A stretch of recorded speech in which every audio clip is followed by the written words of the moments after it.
நல்ல பழுத்த வாழைப்பழத்தை தூக்கி தூர போடாமல் நல்ல சாஃப்டாக ரொம்ப சுவையாக ஒரு மாதம் வரைக்குமே வச்சு சாப்பிட்ற மாதிரி அல்வா செய்யலாம்.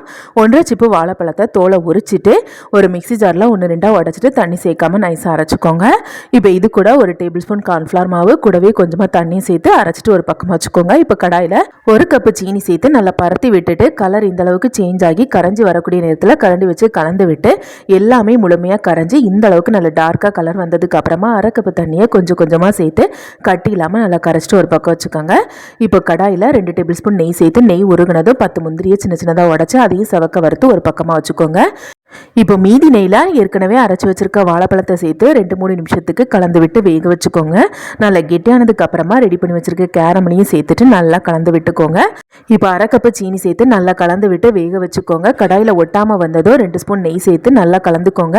சேர்த்து இந்த நெய் பிரிஞ்சு வரக்கூடிய நேரத்தில் ஏலக்காய் பொடியை சேர்த்து நல்லா கலந்துட்டு வறுத்து வச்சிருக்க முந்திரி பருப்பையும் சேர்த்து கெட்டியாகிற வரைக்கும் கலந்துட்டு நெய் தடவின பிளேட்டுக்கு மாற்றிட்டு லெவல் பண்ணிவிட்டு 3 மணி நேரம் அப்படியே விட்டுடுங்க. 3 மணி நேரத்துக்கு அப்புறமா விருப்பமான ஷேப்பில் கட் பண்ணி சர்வ் பண்ணுங்க. செம்ம டேஸ்ட்டாக இருக்கும். ஒரு மாதம் வரைக்குமே வச்சு சாப்பிடலாம். ரெசிபி பிடிச்சிருந்தா சேனலை சப்ஸ்கிரைப் பண்ணி சப்போர்ட்